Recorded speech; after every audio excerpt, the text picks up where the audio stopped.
Actually. Okay, nice. Okay. Yes, sir. A very good evening to one and all present for this webinar. I, Professor Deepali Kadam, coordinator for today's webinar, extend a warm welcome to today's resource person, Dr. Nazma Inamdar, dignitaries and all the attendees on behalf of KK College of Pharmacy, Nasik, to this wonderful session. KK Education Society is a leading name in educational field, not only in Maharashtra but also all over India. Since past 50 years, it was established by the visionary leader, late Padma Shri Karmavir Kakasaheb Wagh. There are total 36 institutes running in 9 different campuses and engage in studies from KG to PG in various fields. KK Wagh is known for academic excellence and is most trusted brand in education. In view of this, KK Wagh College of Pharmacy has arranged a webinar on topic Importance of GPAT for higher education in pharmacy and its preparation. Competitive exam helps students to enhance the skill of understanding the concept, develops IQ, logical and analytical thinking, and building a strong foundation for career. Graduate Pharmacy Aptitude Test (GPAT) is the gateway for the admission to various Masters in Pharmacy (MPharm) programs. Till 2018, it was conducted by AICTE every year as per the directions from the Ministry of Human Resource Development, Government of India. Now, the GPAT is conducted by the National Testing Agency. So, the aim of today's webinar is to know about different post-graduation examinations, importance of GPAT for higher education in pharmacy, important topics for GPAT, important books for GPAT, planning for GPAT 2021, different techniques for preparation and tips and tricks for GPAT 2021. For the same, today we are having renowned personality, Dr. Nazma Inamdar Madam. Now, I would like to request our principal, sir, Dr. K.S. Jain, to welcome all the guests. Over to you, sir. Thank you, Deepali Madam. And I welcome Dr. Najma Inamdar, today's resource person, and also all the attendees who have registered and whose number is increasing one by one. Dr. Najma Inamdar is synonymous to the preparation of GATE in last at least 2 decades. She has picked up that field, and her book called that GATE Companion, I think, has come out in several editions by Career Publication. It is a very comprehensive book, and I could see it all across the country when I went for PCI inspections and visited the libraries of so many colleges. And it is really nicely written, and she is a hardcore teacher, and she has written several books on medicinal chemistry also. I could also see her thesis. Whatever she does, she goes to the core, she understands the subject, and she really does it well, whether it is medicinal chemistry, sometimes even whether it is analysis, she goes in deep.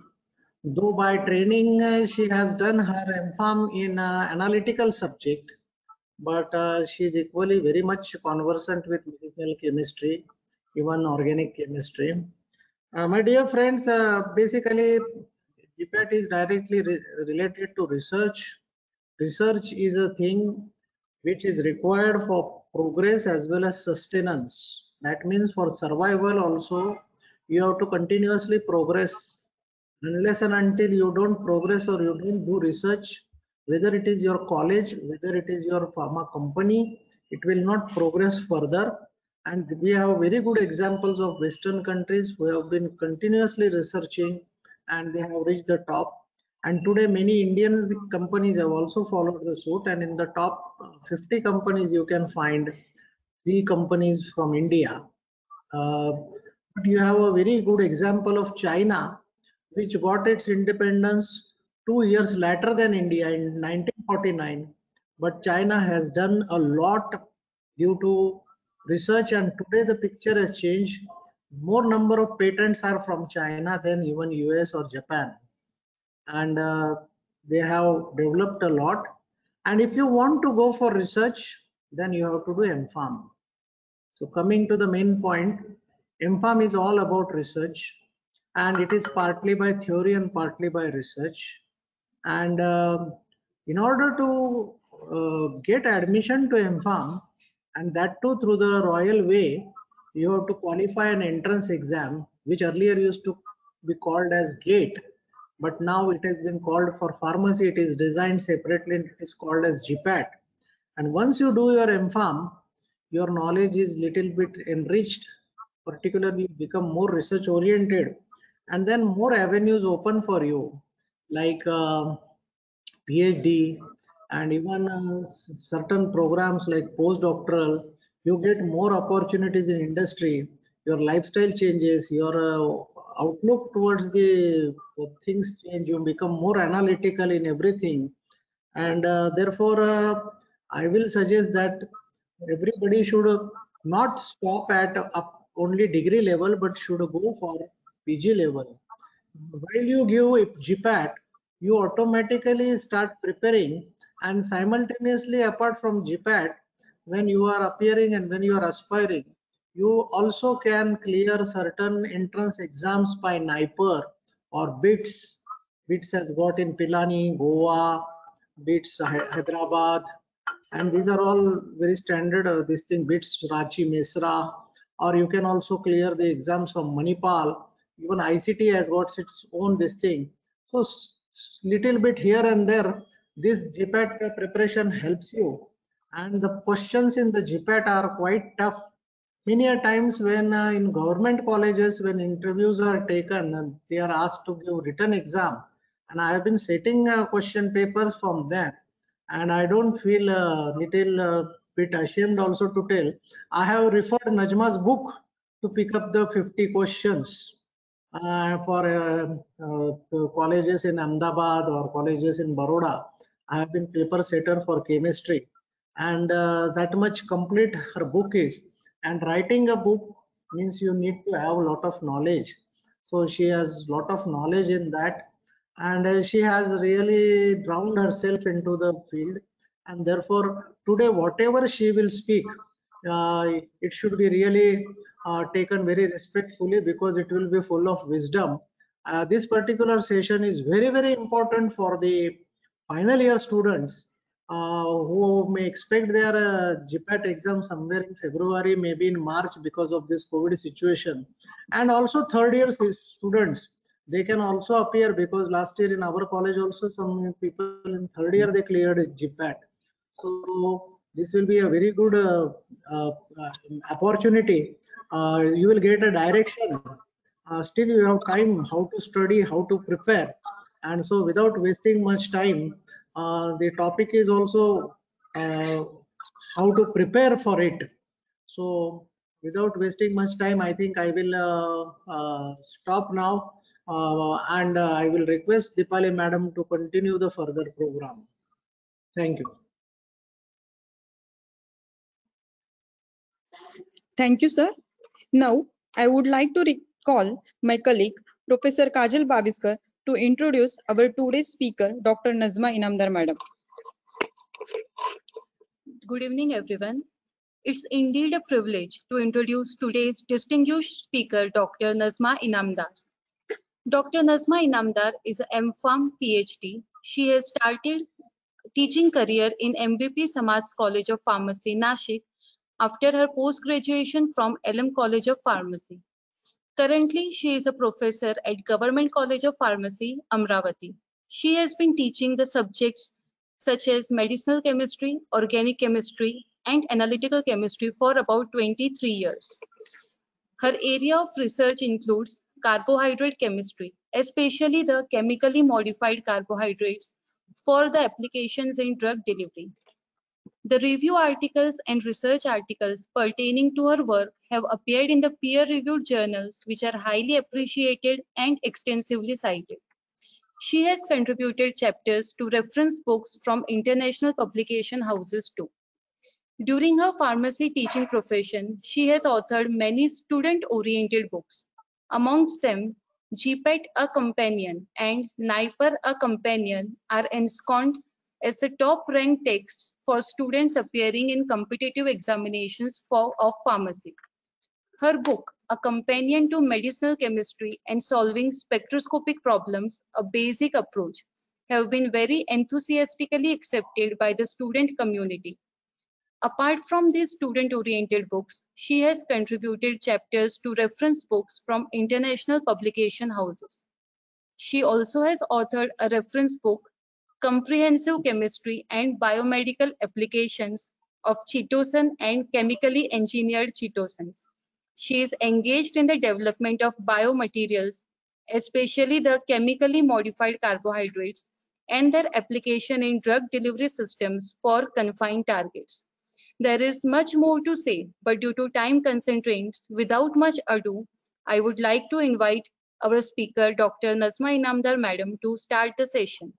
Please, Madam. Thank you, madam, and thanks a lot, Dr. Jain sir, for his kind words. In fact, I'm proud to say I'm student of Dr. Jain. In LM College of Pharmacy, while I was doing my Masters of Pharmacy in Medicinal Chemistry or Pharmaceutical Chemistry, that time sir has taught me. So I'm thankful and I'm proud that I'm his student, and thankful for the kind words he has put for me. Let's see, all the students, now it is a process of getting over of lockdown or unlocking process. So the opportunities which might come with this will be equal or will be unequal, that we don't know now. This is too early to say that everybody is going to get the opportunity after doing the graduation, post-graduation, and in whatever courses they are doing. The opportunities right now, I will say, are not galloping. At the most, they are, like say, they are cantering. They are not galloping very much. So, in such a period, in such a situation, if one has to get ready for the career, I'm saying for the career, not for simple post-graduation or something else, for career, then what should be your way? What you should do little bit different from others? What you should think of? So should you think of going to job immediately? Should you think of pursuing your studies further? Should you think of some unknown ways which till now others haven't taken? And moreover that, are there any such ways which we can take later on? Because as a teacher of pharmacy, even as a student of pharmacy, I realized that pharmacy is such a field that you can diversify yourself to any extent. Your imagination is the limit. In the extent of, in the field of technology, you can diversify yourself. So this diversification, if I want to go into research, marketing, manufacturing, or something else, can I go something at some unknown way, follow some unknown way? So I feel that in these days and age, we have the responsibility as a teacher, and you have the responsibility as a student to identify these unknown ways, to identify. No doubt, you already know what are the national highways, what are the highways for pursuing the career. But you should also know the new ways which you can follow, which can lead to a really good career. So for this, we will see that why these things are needed, why we have to make a career. Everybody knows that you have to make a career so that your earning will be good, your satisfaction will be good, your lifestyle will be good. All these things are there, but all perks are there. But I will say that the most important thing is that you will be satisfied with your field. You will be satisfied with the work, everyday work which you do. That is important. all other perks like money, the status, and everything else is going to follow. Now I know that it is very simple to say that identify what you like, follow what you like, follow what you enjoy, do what you enjoy. All these things are very simple to say.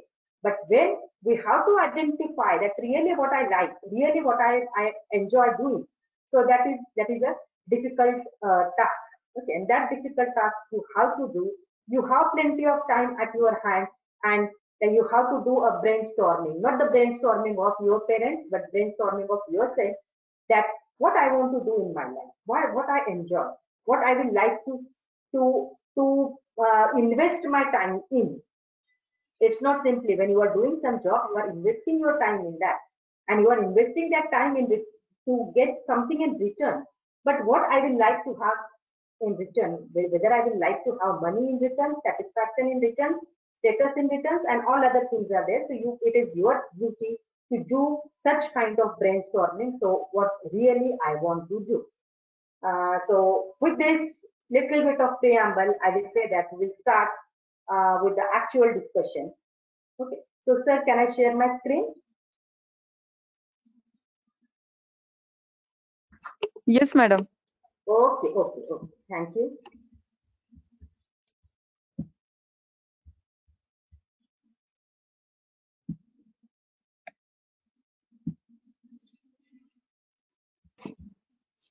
So I'm trying to say here,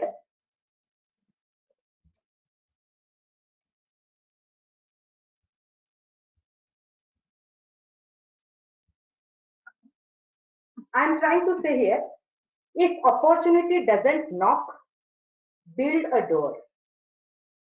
The door are ajar right now for unlocking, but my aim to say here is that your door should be open to welcome the opportunities which are there.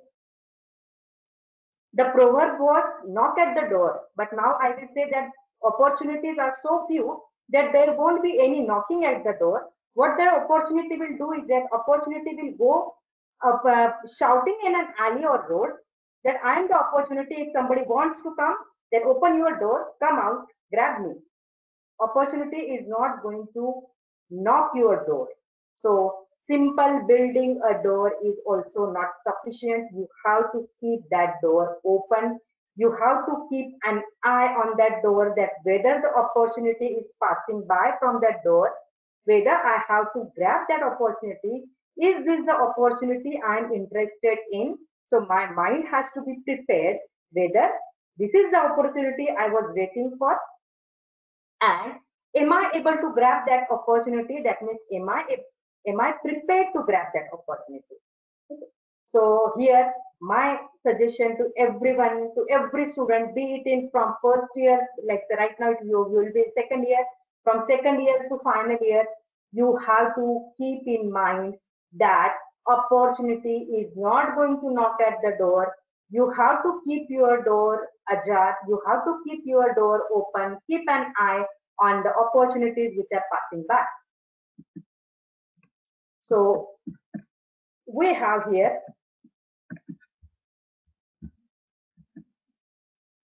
why I want to say this. Why it is said that you have to keep an eye on opportunities. The answer is very simple.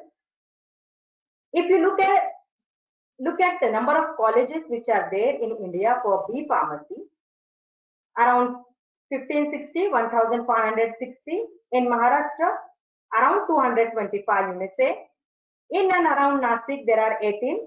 Now, you are staying in Nasik, you know much better than me that whether 18 number is the correct or the number has increased.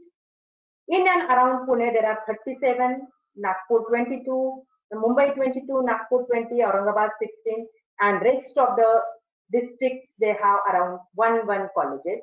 If you see in Maharashtra, there are around 350 talukas, and there are around, say, 222 colleges. So you may say that for every 3 taluka, there is 1 pharmacy college. This is what the situation of pharmacy colleges right now in Maharashtra is. And from every college, either 60 or 100 students are coming out every year. If we say, even if you consider it is 60 students, then you can just simple do the calculations that how many students are getting graduated every year from pharmacy colleges in Maharashtra. My simple question further is that are there enough opportunities in terms of jobs being created in Maharashtra every year to accommodate all these students? And everybody will, I feel, will agree that no, these many opportunities are not created every year. The opportunities are getting created, but the number is less. That's why I said that opportunities are limited. Opportunity is not going to knock at your door. Opportunity is just going to pass by from your road shouting that, yes, I'm there. So are you prepared for that? With all these things, I will say that we should have an eye not only on the open door, but on the higher education opportunities. Now, why I'm talking about the higher education opportunities, the number of students who are coming out of 222 colleges in Maharashtra multiplied by 60, this is vast. Now, from this vast number of students, if you are the one who is job seeker, then what is the probability of getting a job? I'm not saying that there is no probability. What I'm saying is that just the probability. So its probability is going to be less. Definitely. Now suppose you have graduated and after that you did some post graduation. Again, right now I haven't used any word related to the specific kind of post graduation. But if you have some post graduation, then the chances of getting a job, the chances of creating your own job, creating the employability by yourselves rather than being employed somewhere, all these opportunities, they improve, their chances, the probability improves. Therefore, it is very important to have a higher education. Now that higher education, you may decide that what kind of higher education I want to pursue further. But my suggestion, my sincere request will be try to get the higher education. And right now I'm making this statement because today's parents are ready. That much I know. 20 years back, I wouldn't have made this statement that you have to pursue higher education by hook or by crook. I wouldn't have made that statement. But today I'm making that statement because the situation has changed. Situation in the terms of the financial conditions of parents, that also has changed. So it's my sincere request to everybody that you have to get some higher education. Don't be satisfied only with BPharm. Now, having only BPharm degree is also not bad. I'm coming to that point also. But if you have the opportunity, if the conditions are such that, if the atmosphere is conducive to pursue the higher education, you should follow that. You should fulfill your dream. Now, for this, that is the reason that the topic today of our discussion is importance of GPAT. It may be GPAT or any other examination for higher education and its preparation. Just look at this picture which says that you are a BPharm student. What are the avenues once you do your BPharm? There are two arms. One arm suggests that the backward arm says that you have done your graduation and now you want to start your career. The next arm, the forward arm, says that you are pursuing post graduation. So if you are BPharm, what are the opportunities? Opportunities, you will pursue a job in terms of it will be production, marketing, maybe regulatory affairs if you are lucky to get in, but not related to quality assurance, quality control, not related to research and development. Those will be these two areas will be preferred for the MPharm students. So you have the job opportunities. You can start your own business, entrepreneurship. where it can be own retail store, it can be wholesale. You can start your own manufacturing unit, or you can have your own contract organization. Now, this contract organization can be in terms of the the the services related to analysis, related to research, related to manufacturing, anything depends in what area you enter. But these are the possibilities of entrepreneurship. Then, in this national highway, that you can be a pharmacist. Now, the doors are getting opened for community pharmacy, for clinical pharmacy, and especially if you want to work as community or clinical pharmacy abroad, so that might be a good choice also if you want to stop at B.Pharm. So this was related to backward arm. Backward, I'm not saying backward arm, it was the first arm maybe, otherwise the word backward has a different meaning. So one arm of B.Pharm, if you stop here, has these opportunities. What is the other opportunity? In the forward arm, it says that you can do your post-graduation. So post-graduation can be in terms of Master of Pharmacy. It can be in terms of MS or MTech. If you want to do MS or MTech abroad, then you have to appear for the exam called as GRE. You might be aware of all these things. You are staying in a place like Nasik. You can do your MBA, Masters in Business Administration. I have written there oblique MA, Master of Administration, not Master of Arts. It is a Master of Administration. So you can do Master of Business Administration or Master of Administration. What are these other Masters of Administration? We are going to look further. And you can have different postgraduate diploma. Different postgraduate diploma, I will say that these are the buzzwords many times, like saying clinical research or something else. But I will always keep it as the last avenue, because there is no postgraduate diploma for pharmacy recognized by DTE or by AICT or by some regulatory bodies. So such kind of diplomas are offered by private institutes. So I will just keep it there for your information, but I won't suggest that you have to follow that. So post-graduation can be done in pharmacy or technology, I may say. Post-graduation can be done in administration, maybe business administration or other kinds of administration.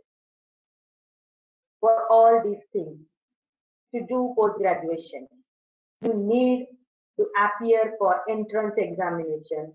The entrance examination can be GPAT. Entrance examination can be GRE. It is a recognizing examination. In fact, it can be GRE. For MBA and for MBA, it will be CAT or CET from the, say, if it is a Maharashtra government, Maharashtra state, then it will be MHCET. So you have to appear for the competitive examinations. Competitive examinations is going to be norm. It has been norm. You have been through it. You had appeared for NEET also. You had appeared for CET also, and you have to appear for GPAT or other kinds of examinations if you want to pursue your studies further. So you have to have the competitive examinations. Even if you say that, no, I don't want to do post-graduation and I want to stop at B.Pharm. Okay, but then I will get I will take the experience in different fields such as production or other things, and then I will appear, I want to become drug inspector, and then I will go there.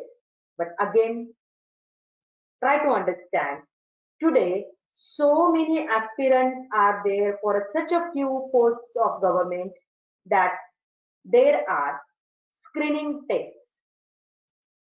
Now, I don't know whether you are aware of it or not. Maharashtra state government is doing the recruitment of pharmacists in different district hospitals, district general hospitals. Railway board also does the recruitment of pharmacists. At union level or at central level, the pharmacists are being recruited based on the examinations. So even if you say that I will stop at B Farm, I want to work as pharmacist in government hospitals, I want to work as pharmacist in some organized sector, and in that as a pharmacist, say even in case of the insurance companies, they have their own hospitals and they appoint pharmacists. So everywhere there is going to be examination. Now you may call this examination as a competitive examination, or you call it the examination as a screening test. It doesn't make much difference. Only difference is that in competitive examinations, it is said that your cutoff is so, and if your your marks are above that cutoff, then you are eligible to get admission or post somewhere or the other. In case of screening test is, since the number of aspirants are so large, that to reduce that number, to remove the walkwall, I will say, to remove the walkwall, what we do is that we remove or say we conduct that screening test. So the candidates who have the marks above so and so cutoff, they will be called for maybe group discussion or personal interview and other things, and then from that they will be selected. So qualifying or say getting through the screening test doesn't mean that you are being offered the post. Whereas in competitive examinations at this level, which we are talking about, that many times it happens that once you have qualified that competitive examinations, you are going to get somewhere or the admissions. Competitive examinations mostly are for admissions, and any other examinations, you may say even for the for UPSC, you call it as a competitive examinations. Yes, there is a competition not only at the level of examination, at the level of group discussion also, at the level of personal interview also. So the written examinations many times are the screening tests there. If you have certain number of marks, then you will be called further, but that doesn't guarantee that you will be provided, you will be offered a post. It is just to reduce the number of candidates which are appearing there. So the competitive examinations which are taken through multiple choice kind of examinations is going to be a norm. Is going to be a norm. It already is a norm, but even if you are not aware, it is going to be there. Even for industries, even for pharma industries, a simple thing, if 50 students are appearing for the job of production and the posts are only 5, then how they will select the candidates from these 50?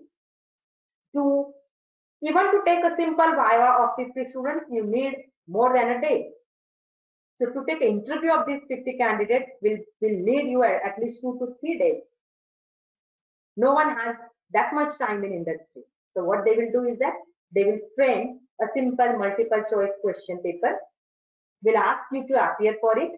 They will decide the cutoff marks, and the students who have the mark above that cutoff, they will be asked to stay, others will be asked to go home. So it has arrived. The multiple choice questions and the paper pattern based on that has arrived in a big way. So you have to be prepared for that. You have to be you are prepared for that. You have, as I said, that you have appeared for NEET, you had appeared for CET and others, but now the knowledge domain has changed.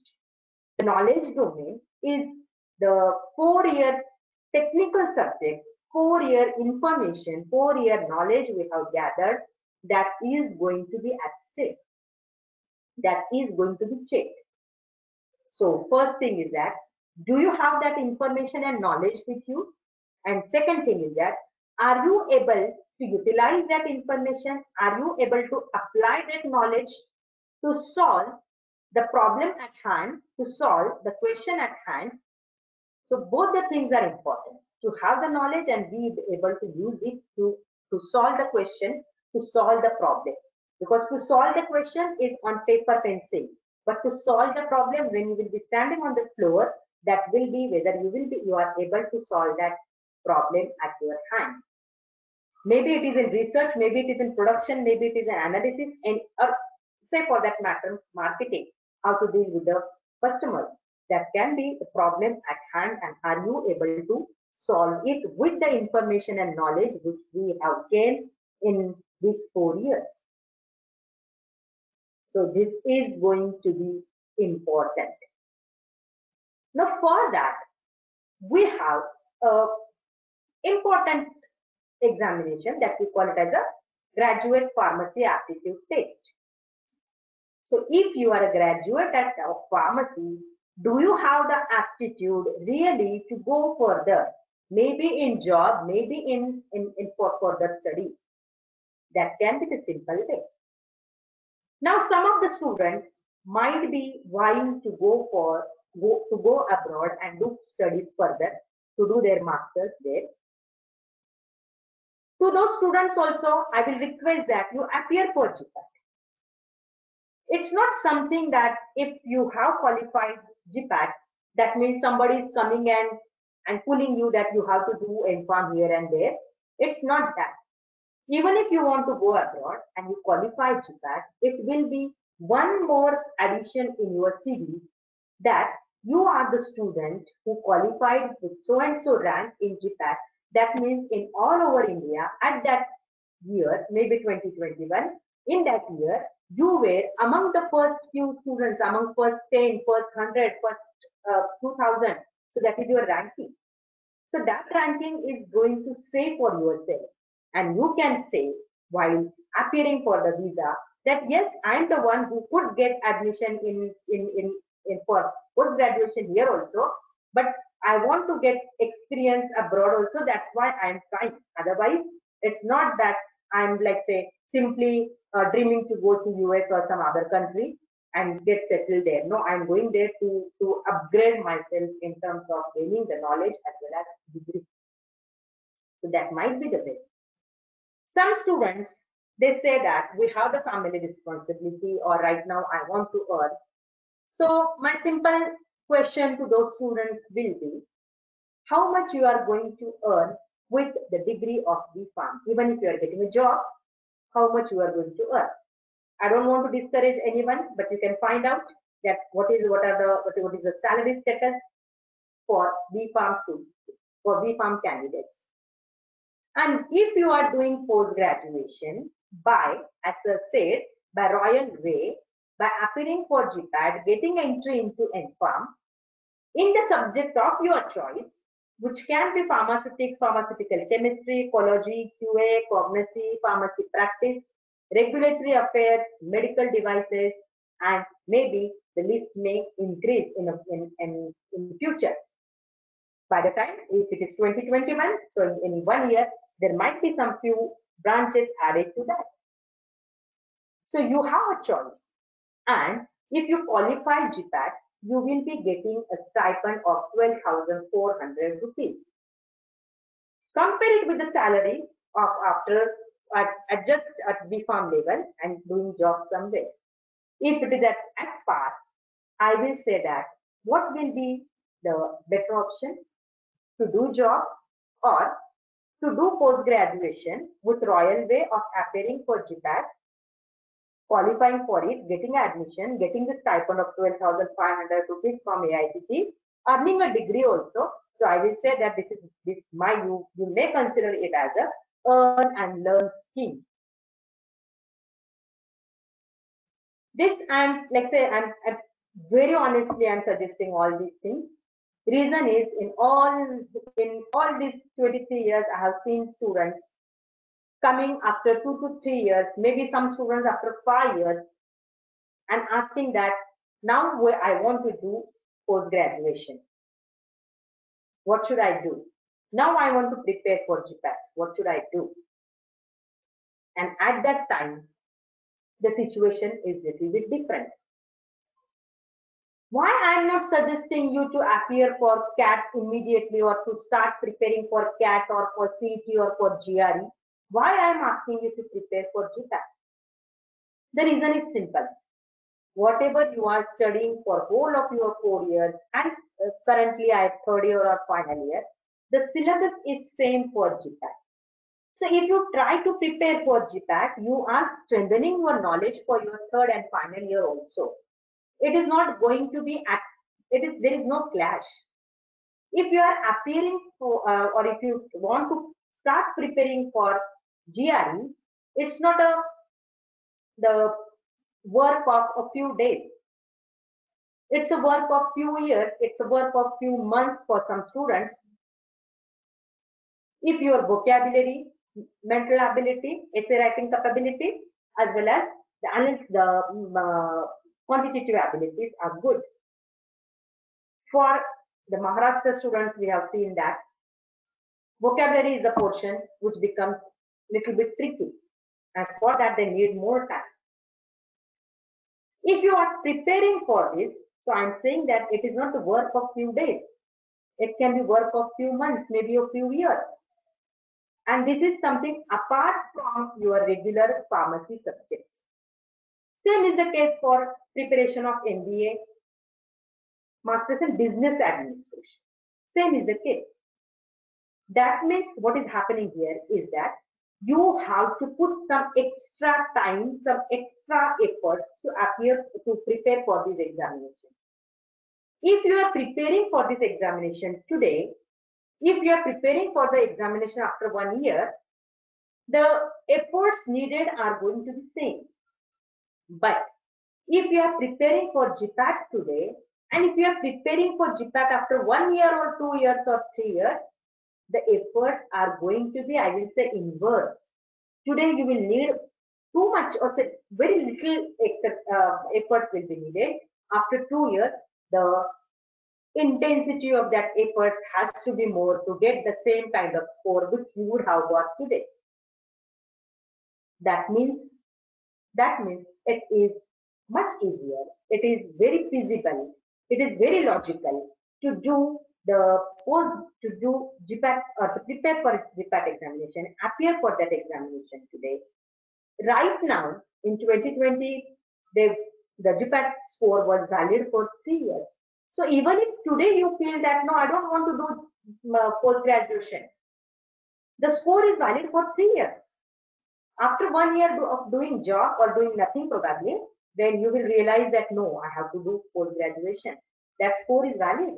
You can utilize that score. On the same score, you can get admission somewhere. So that is my sincere request to all the students. Let others or your seniors say, अरे GPAT करतो करून काय होतं, सगळे GPAT करतात, काय करायचं आपण दुसरं काहीतरी करूया, दुसरं काहीतरी करा. Yes, you can do, but at the same time, appear for GPAT examinations. So this is the scenario what I'm trying to convey you, that the opportunities are numerous. Opportunities are plenty when you are looking at on paper. But if you want to grab that opportunity, then you have to work for that. So if you want to proceed further, if you want to move further, if you right now, if your atmosphere is conducive, atmosphere I'm talking about family, if family atmosphere is conducive and saying that yes, you can go ahead for your further studies, then my request will be start to prepare for the post-graduation, whichever you want. Even if you want to appear for GRE, even if you want to appear for CAT, MBA, CET, try to do it. But at the same time, keep it in mind that yes, I will appear for GPAT because the syllabus is same, the knowledge domain is same, which you are already studying. So with this, I will say that we have to move further for the examination of GPAT. Now let's see what this GPAT examination is. The data from 2013 to 2020 says that the number of students appeared in red. It is constantly increasing. It was around 25,000 in 2013 and it is around 50,000 in 2020. However, look at the number of students who are qualified in blue. The number of students qualified is hovering around 5,000. You can see a little bit swell in 2017, but that was not because the students suddenly became very bright on that in that year. It was not. It was simply that in 2016 and 17, the examinations conducted were not very transparent. They were not giving us the question paper. They were not giving us the answer key. So in 2017, some students went to court. They obtained the question paper, answer keys, and it was found that the answer keys were wrong. Many of the answers were wrong, and because of that, the result was redeclared, and in that the number of students has increased. But this is not the situation for last 3 years. Last 3 years, the situation has become quite transparent. The question paper is given, answer keys are given. The students are asked to raise their queries, to raise their objection to this answer key. Then the final answer key is declared, and based on that, the results are announced further. So now you don't have such kind of any kind of excuse that question paper is not declared or answer keys are not declared. And you will see that the number of students, even if such thing was there, it is hovering around 5,000 only. So out of 25,000 students, the students qualified with 5,000. Out of 50,000 students appearing, the number of students qualified is around again 5,000. If today you want to belong to this 5,000, your efforts really have to be intensified in comparison to the students of the previous years. So say in 2019, there were around 40,000 students, and now 50,000 students, rise of 10,000 students in a year. That means the competition is becoming tough and tough and tougher. So if this is the situation, then the question paper must be really tough. So what the GPAT question paper contains? It contains 125 questions. Each has 4 marks. So total marks will be 500 if you are able to say, or if you are able to answer all the questions correctly. But there is going to be negative marking for the wrong questions, 1/4. So if you get one question correct, plus 4 marks. If you get next question incorrect, then minus 1 mark. So total marks you have gathered is 3. The time limit is 3 hours. So I will say that for 180 minutes, you have to solve 120 questions or 125 questions. You get sufficient time to answer the question. So that's not the it is not the case as per CAT or GRE kind of examination, where the race is against time rather than its race is against your knowledge. In this case, your race is only against knowledge, not against time. Based on this examination, the score which you get is 100 into number of candidates appeared with raw marks, that okay, equal to or less than the candidate divided by total number of candidates appeared. So suppose 100 students have appeared, and the number 1 student who has answered all the questions correct, and I may say that they got 500 marks. So the number 100 into 1 divided by 100. 100 into 99 divided by 100, because 99 students are below him, divided by 100. That will be his percentile score. His ranking will be 1. But many times we know that there are more than 1 students who have secured the same marks. Therefore, your score and percentile varies. But whatever it is, let's say all India ranking is a better indicator. So this is the kind of question paper. These are the kinds of questions. How do students perform when they are solving such kind of question paper? Let's see. Here is the graph in front of you which says that general cutoff and maximum marks obtained by a student that year. General cutoff is in orange and maximum mark is in yellow. So general cutoff, you can say that it is around 150. In 2020, the general cutoff was around 160. and a student who was All India ranking 1, he had secured around 340 or probably 320 marks somewhere. To get 160 marks, is it that difficult? To get 160 marks, that means you should get only 40 questions correct. 40 multiplied by 4, that is 160. So to be claimed as qualified, to be pronounced as qualified, you should be able to answer only 40 questions correct.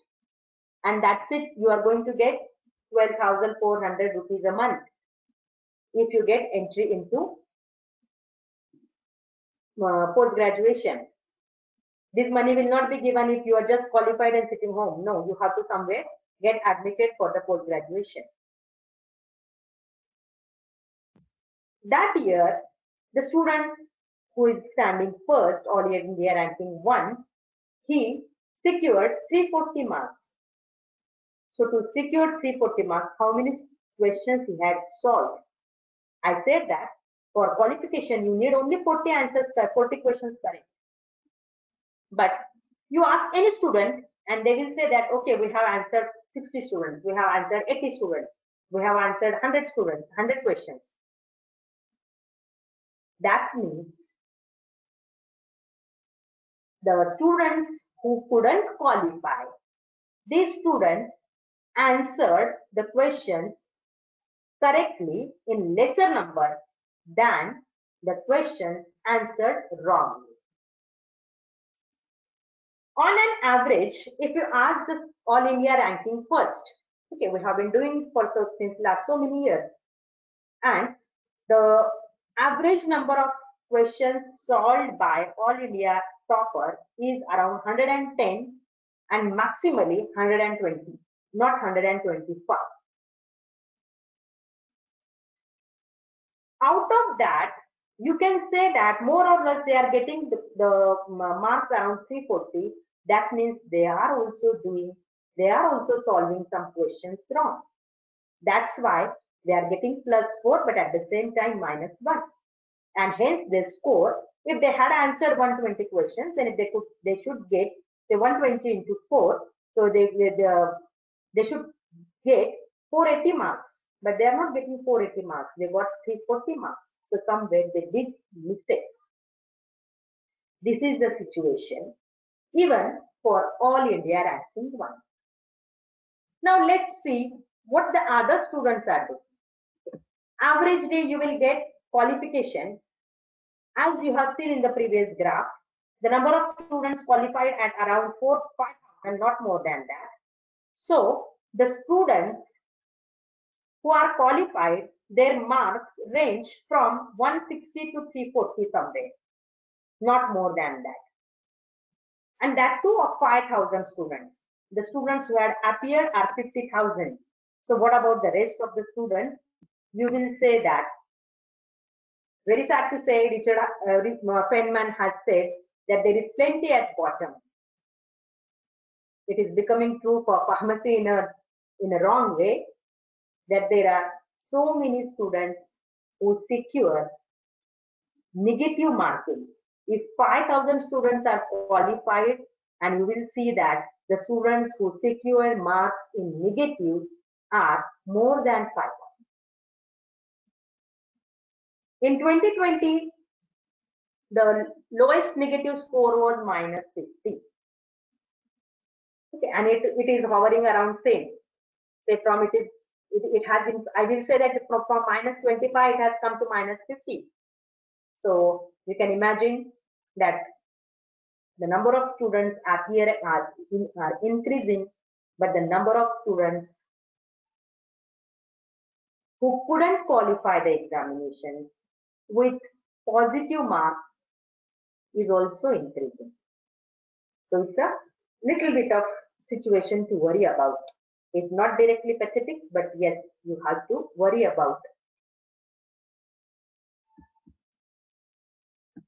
So with all these scenario of the total number of questions, the highest marks obtained, the cutoffs for different years, the number of students being declared as qualified. What is the situation? The students keep on asking this question, how many questions to solve? I haven't come across yet any student who haven't asked me this question. 125 मध्ये किती question solve करायला हवे म्हणजे आम्ही qualify होऊ? I feel that there is no clear-cut answer to that, but still I always advise them that you should solve as many as questions possible. If you feel that yes, I know the answer or this should be the correct answer, then take the risk. The reason is in front of you with simple calculations. And I did this calculation this time because whenever I ask the students, they do these simple calculations. Pharmacy students, they are not able to calculate it. They are not able to calculate. I'm sorry to say. So I did this exercise for you. That suppose the person, I took it for the student who is All India ranking 1, and he says that I have solved 110 questions. Suppose if all the questions are correct, then he will get 440 marks. And then I did the permutation combination and the number of wrong questions have increased. As I said that student has secured 340 marks and he said that I had solved 110 questions. Then he has answered 90 questions correctly and 20 questions wrong. Therefore, 90 into 4, 360, 360 minus 20, he got the marks 340.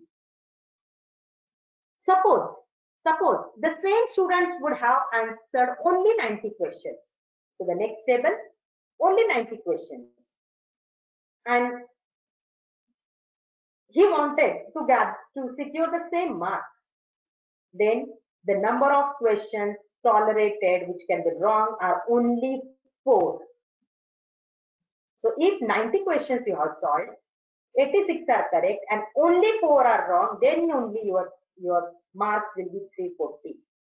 Otherwise, with a similar situation, 90 questions solved, 20 questions correct, 90 questions correct, sorry, 90 questions solved, 70 questions correct and 20 questions wrong, your marks of 10 is going to be 260 and the ranking is going to be in the range of 10,000 with 260. With 340, your ranking will be about 100. Your ranking might be about 10. Okay, so this is the vast difference. So how many questions to solve? As many as possible. Doesn't mean that all the questions, otherwise your raw marks will go into negative. Now say most of the students, average students, they say that we solved 80 questions, or I have solved 80 questions. With 80 questions solving, your chances of being qualified or somewhere in 5,000 to 10,000 will be there. Now you will say that 10,000, I'm saying All India ranking 10,000. Yes, I'm saying All India ranking because now the situation is anyone who had appeared for GPAT and who has non-zero score, he is eligible to get admission for MPharm, but the students who are declared as qualified only will get the stipend of 12,400 rupees. The rest of the students will not get this stipend. So only getting score shouldn't be your aim. Your aim should be to get qualification. That shouldn't be also aim. Your aim should be to get the score in such a way that you will be able to get into the college of your choice, into the branch of your liking. That should be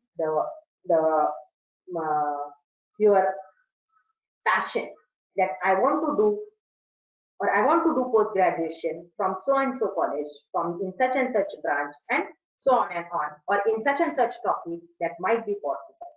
So my simple answer to all these questions, that how many questions we should solve, it is as many as possible without going into much of or in negative marking.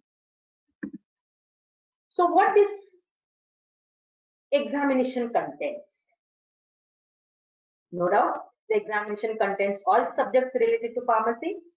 So I consider it as a bouquet of questions. It's a bouquet of flowers. It is a bouquet of questions. Each flower is made up of subjects like pharmaceutics, chemistry, ecology, cognition, and analysis. Are all questions related to chemistry going to be difficult? Are questions related to pharmacognosy going to be simple? That the question might come further. That okay, I find pharmaceutics difficult. So I may feel that the questions related to pharmaceutics were difficult and ecology were very simple. That never happens. That never happens. If you see that what this each flower is made up of, if you see what this each flower further contains, even though I said that these are the 5 important subjects, the question might linger in your mind that there are so many subjects remaining. So for that, I'm suggesting that pharmaceutics include dispensing, physical, engineering, pharmaceutics itself, new drug delivery, and forensic or jurisprudence, whatever you call. Inorganic, organic, biochemistry, medicinal chemistry, these things are included in pharmaceutical chemistry. Analysis, which will be your volumetric, gravimetric analysis, electrochemistry, which you study in first year, second year, separation techniques and chromatographies, you to study in third year probably, and spectroscopies, which you study in fourth year.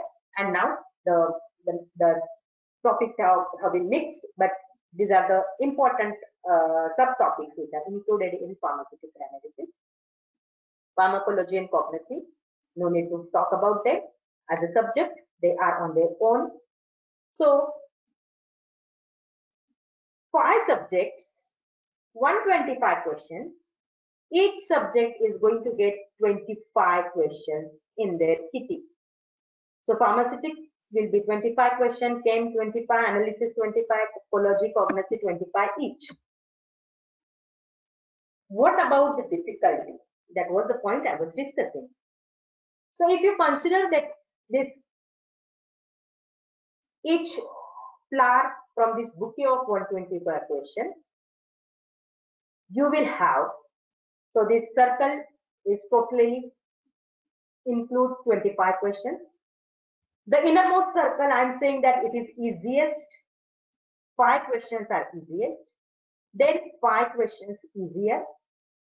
Next 5 questions easy. Next 5 difficult. Next 5 more difficult. So 5 into 5, 25. In pharmacy, we don't have most difficult questions asked yet. To get declared yourself as qualified, I say that you need only 40 questions to be solved correct. And in every subject, you are going to have easiest, easier, easy, 5, 5, 5, 15 questions. And there are such 5 important subjects. 15 into 5, 75 questions.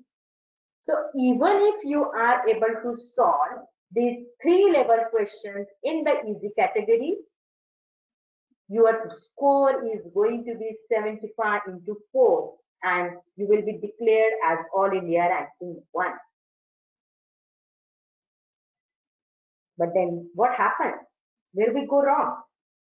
माशी कुठे शिंकते की 3 level मध्येच आपण all India ranking 1 मिळायला हवं पण ते नाही मिळत कुठल्या तरी भारतातल्या एकाच मुलाला मिळतं.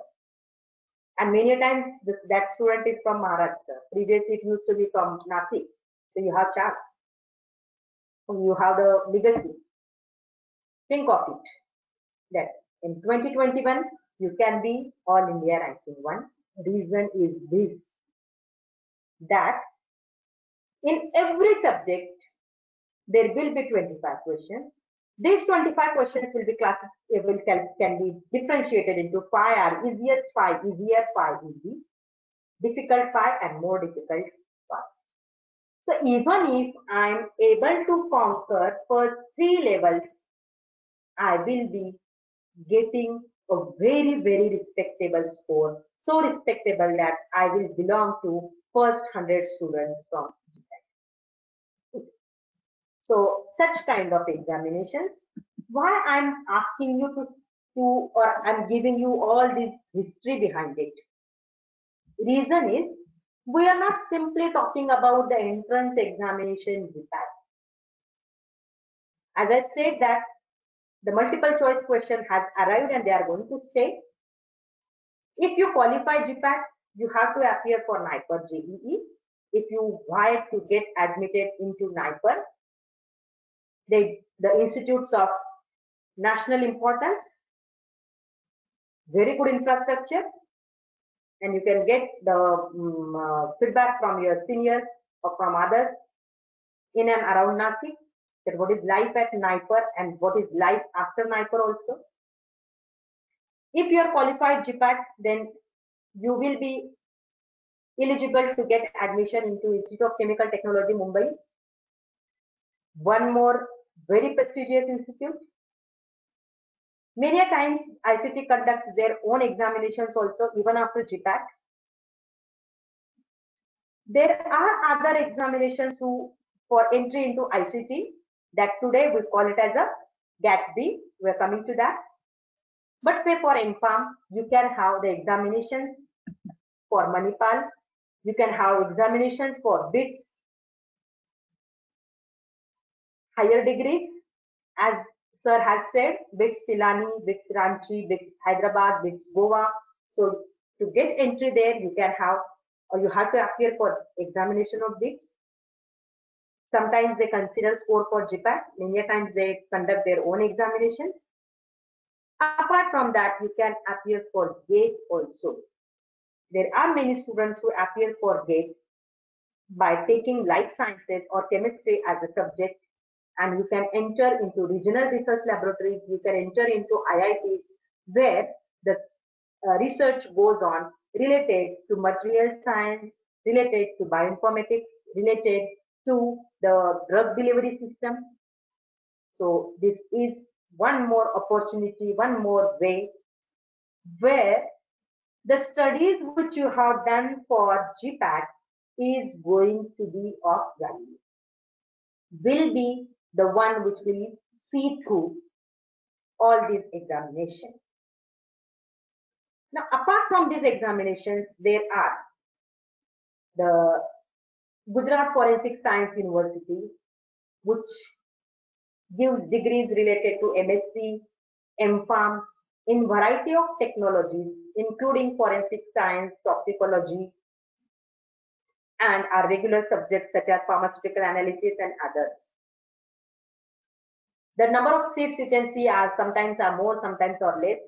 But the only difficulty is that you will be competing not only with BPharm students, but you will be competing with the students from other sciences, the chemical engineering or MBBS students. So that is the reason, like say, this is not very well traveled road yet, but this is one important road which you can take. So we have this Gujarat Forensic Sciences University. Another one which I was talking about, that pharmacy students can enter into the field of biotechnology. So all the institutes which are associated with this regional center for biotechnology, including many of IITs, ICT, and NCL, and NISS, etc. So these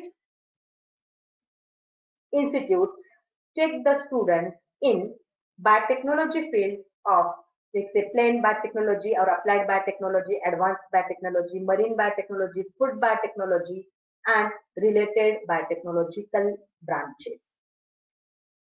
So you can appear for this examination. Previously, this examination was termed as JNU entrance examination, but now it has been taken over by Regional Center for Biotechnology.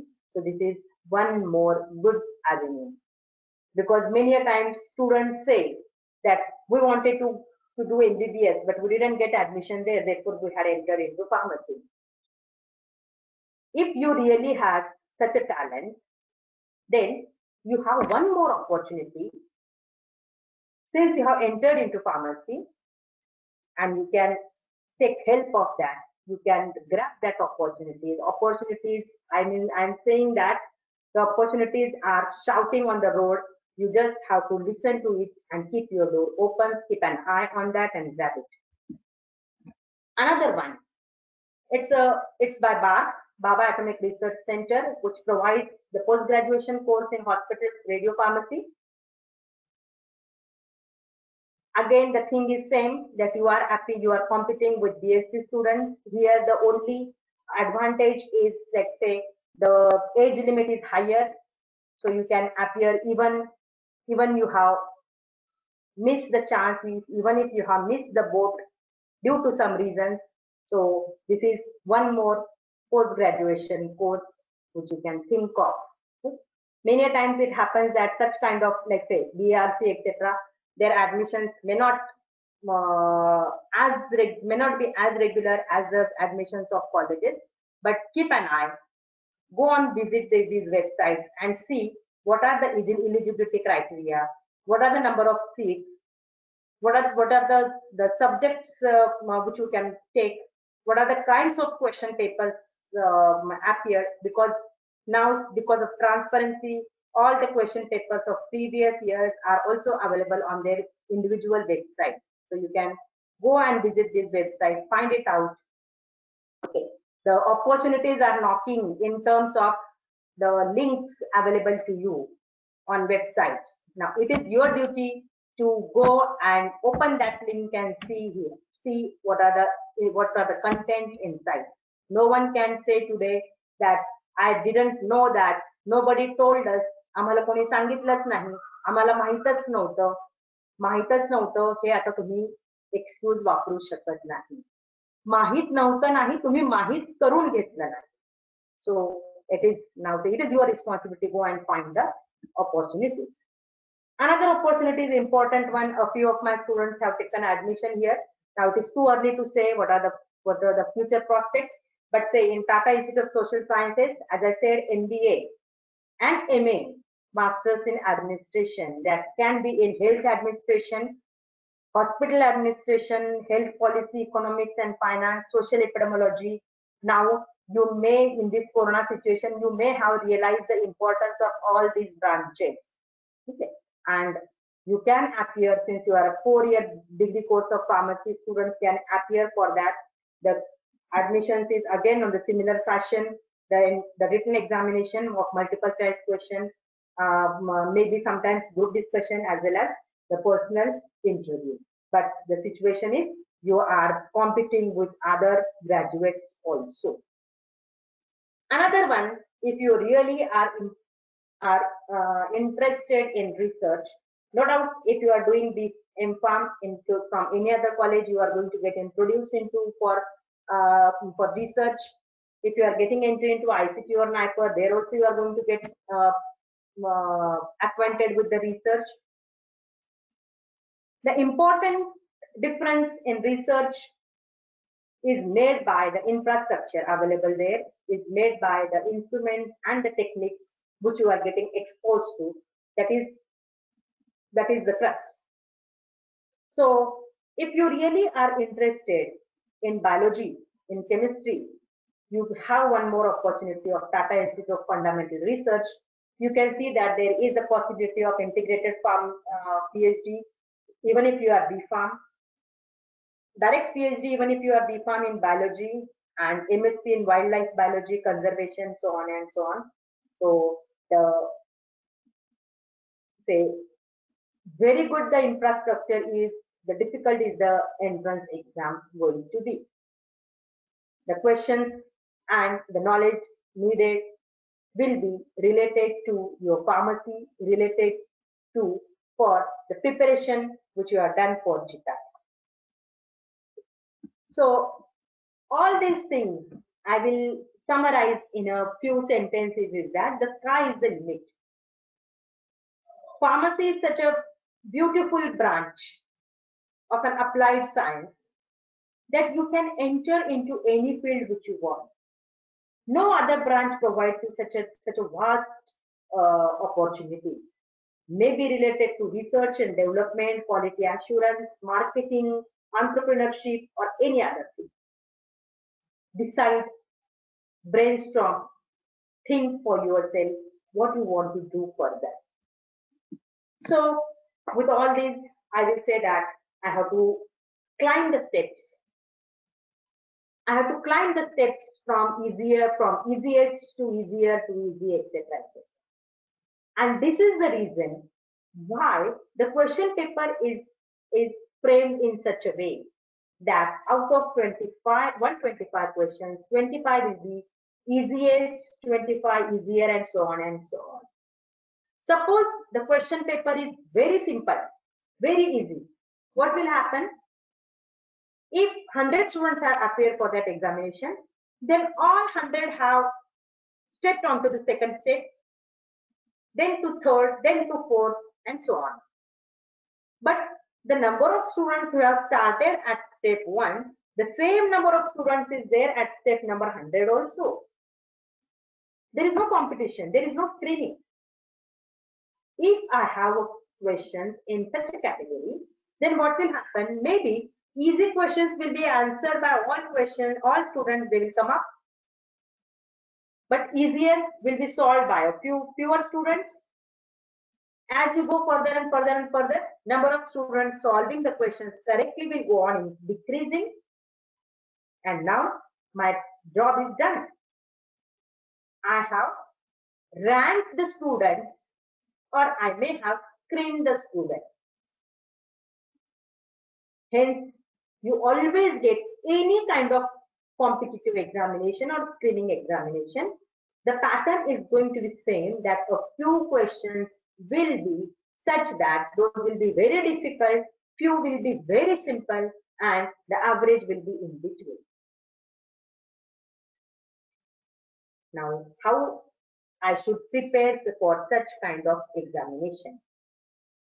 That is the most important question here. I have to start, but there are so many subjects. I have to prepare for 125 questions, but there are more than 150 topics and subtopics in whole of my five branches, 5 subjects. So no, it's very difficult from where to start. I know my name, I know my aim, I know where I'm standing, and I know that okay, I have to do this, but I don't know what is the way. But another question I want to ask, that really, do you know where you stand?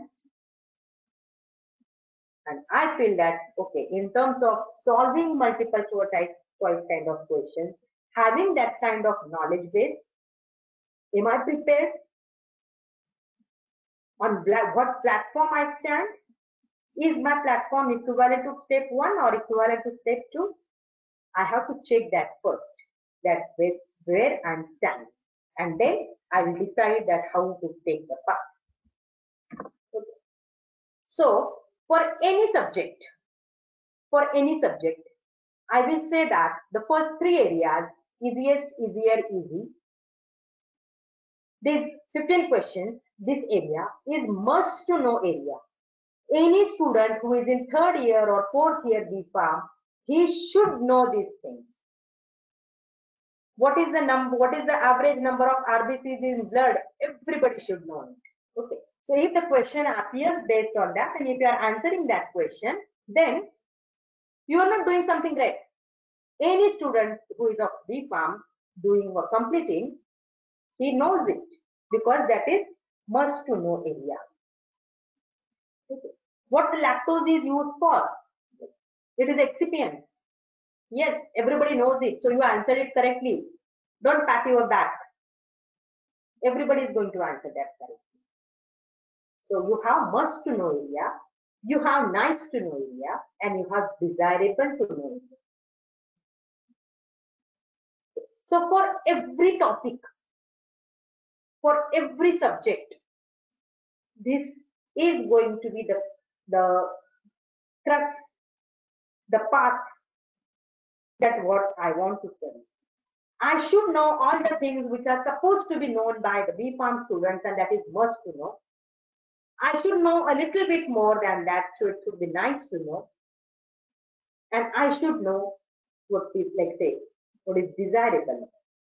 If the question asked in next GPAT 2021 is COVID-19 is caused by bacteria, virus, fungi, etc. So if you are answering virus, then nothing great in that. If I ask you further that this virus is of which kind of virus, coronavirus, no. Whether it is a single stranded RNA, double stranded RNA, DNA virus, or cannot be said. I may say a nice to know area.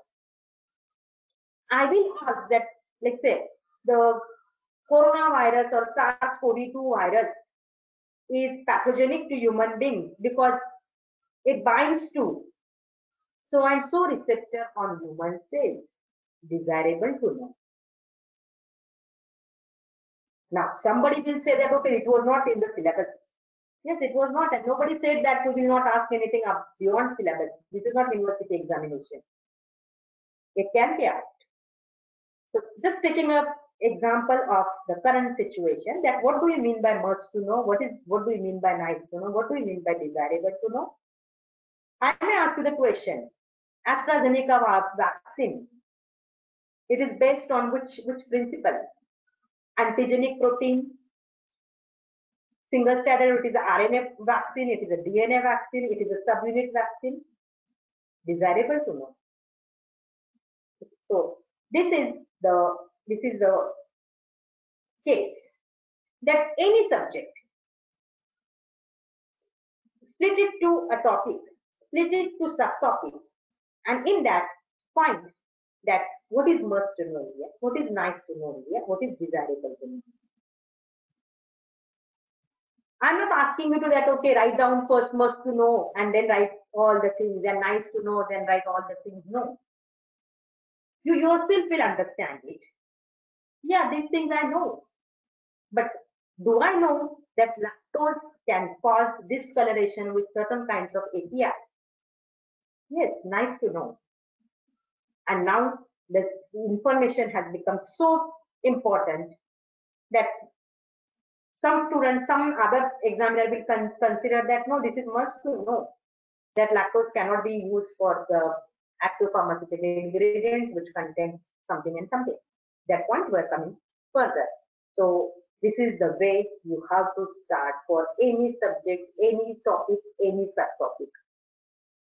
मी हे डिग्रीच्या वेळेस वाचलंय, सेशनलच्या वेळेस वाचलं आहे, म्हणजे तो must to नोच होता. त्याच्या व्यतिरिक्त काही माहिती आहे का, ती मला गॅदर करायची आहे, ती मला जमवायची आहे, ती मला वाचायची आहे, ती मला समजून घ्यायची आहे. का समजून घ्यायची आहे? मला चांगले मार्क हवे आहेत. That is the last and. Because if the question comes in front of me, I should be able to gather, I should be able to retract that information. Okay. This information has to be archived. तुम्ही कॉम्प्युटरच्या language मध्ये archive केलं म्हणता, retrieve केलं म्हणता, ती file 10 झाली होती, ती रिट्राईव्ह केली. So you are keeping all these files, all these information tidbits in your brain, and when the question comes in front of you, when the problem arises in front of you, you should be able to retrieve that information. Okay. मी डोक्यात घुसून ती खोपून ठेवली आणि नंतर मला काढताच येत नाहीये ती information. That is not information. That is just a data. What happens is that we have data. From data we get information. From information we get knowledge. From knowledge we get wisdom. आपल्याला कमीत कमी knowledge level पर्यंत पोहोचायचं आहे सध्या. की I have the information. If I'm applying that information, I know that I'm applying that. That's why it's called as knowledge. So, is my knowledge in the must to know area, nice to know area, or desirable to know area? For example, I'm taking a subtopic in pharmaceutics from tablet excipients. So, in university examination or big sessional examination, you will be asked the question, write the note on excipients, or what do you mean by excipients, write a complete detailed note, etc., etc. And based on that, the marks will be there, 5 marks or 10 marks. Whatever you write for 5 marks, the same thing you write for 10 marks. From 5 marks, you get 4 marks. From 10 marks, you get 6 marks. But that is not going to be the situation when you are appearing for competitive examinations, be it GPAT or be it of any other entrance examination. Now it will be like, say, the question will be identify the excipient. Names will be given. Identify the excipient of this type. Now you know excipients, binders, laxative binders, or say glidants and disintegrants and so on and so on. So the name will be given, identify for what it is used, and they will be very, very narrow. Binder and disintegrant. Some substance which act as binders can also act as disintegrant. So do I know that? If I don't know that, then I'm going to make mistake. The question I was relating to was lactose is used in tablet. Which of the following lactose is used in tablet formulation of isoniazide? And I will be giving 4 options, which are all related to lactose. Which one is used in isoniazide? Isoniazide is the active pharmaceutical ingredients which contain NH2. Do I know the structure of isoniazide? It is pyrimidine with COOH converted into hydrazide, CONH, NH2. This last NH2 group is free. It will react with lactose, Maillard reaction. Now the same question, the same knowledge domain, I'm asking another question. In formulation of API that has primary amine group, spray dried lactose should be used. This is to avoid. Okay. I'm studying. I don't have the multiple choice question in front of me. I'm just studying I'm just reading the information. But back of my mind, I know that this information can be converted to multiple choice question. This information I have to use for solving multiple choice question examination. So here, this is to avoid. The name of the reactions will be given. So do I know what the name of the reaction is? Or what is the end product formed is? I want to make the question difficult. I will ask the end product rather than the name of reaction. So it might be Maillard reaction, Amidori reaction, or any other reaction. Now the similar one. The reaction between primary amine and lactose is the names which I uttered further, they will be used here. Now this is the knowledge domain. This is the information which I am reading in Lachman-Lieberman. And the questions are going to appear based on that, which might be in must to know area, nice to know area, or which can be in desirable to know area. So what is the question in 2020? In the GPAT 2020, the question was, it's not now must to know or nice to know, it is desirable to know that excipient ludipress used for liquid dosage form is a co-process excipient of, okay, now excipient of liquid dosage form. Excipient, immediately you stick yourself to tablets. More than 90% students, excipient, then they relate excipients with tablets. They never think that excipients are for every formulation. So what this is? So lactose monohydrate, yes. Can you use dextrose? You have to find the answer. I know what the answer is, I can give it. But when I'm studying, when I'm preparing for GPAT examination, or any other entrance examination, I don't have to simply look at the question and find the correct answer. What I should do is that look at all the 4 options. If one is the correct answer, why second, third, and fourth are not correct? What is difficulty with them? That you should be able to understand, that you should be able to find out. So any question related to these terms, you will be able to answer them. For example, I'm taking a few questions from last year's only. Capsule making a bloom strength of gelatin is proportional to molecular weight of gelatin and is a measure of what? Bloom strength. Okay, you may have mugged the definition of Bloom's strength, but they are not asking that define Bloom's strength. They are asking its application. They are asking the significance of it. That what do we mean by Bloom's strengths? So have I read the chapter of capsule, and in that excipient of capsule, that is most gelatin, maybe hard gelatin, soft gelatin, etc. So this knowledge domain is must to know, because tablet, capsules, injections, and all other formulations are the crust. No other graduate fellow studies this except in pharmacy. Rest of the other things they also study. They never study formulations. Only pharmacy student is studying formulations. So that is your domain. You should be able to understand that and should not go wrong in that. Similar is the case that we are using something which can increase the binding strength of the dry granulation process in significant degree. Now, I will tell you that many of these sentences are appearing in this exactly in the same fashion in Lachman and Lieberman. So if you are preparing for GPAT or any other competitive examination for pharmaceutics, your basic book should be Lachman and Lieberman.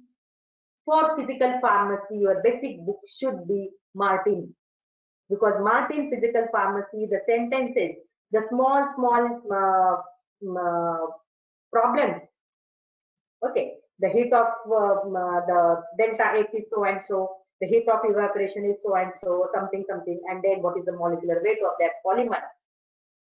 Such kind of questions are asked. So this small problem is appearing same way in Martin. So Martin is the book for physical pharmacy. So this can be, you can have the questions in this fashion. For example, I'm taking a very different knowledge domain related to pyrogen, because you are studying this pyrogen not only in pharmaceutics but in microbiology, biochemistry, and any kind of testing or assays, quantification, identification. So when you are studying pyrogen in parenterals, you are studying it in a view that pyrogen should not be present in parenterals. That means here I have to know whether the pyrogens are present or not. That means I should be able to identify, to test them. I say that parenterals should not be present, the pyrogens should not be present in parenterals, then I should know the methods to remove it. The ultimate aim is to reduce bioburden. So what is the quantity of pyrogens allowed? Should parenterals be free from pyrogens, or pyrogens are allowed? And if they are allowed, in what quantity?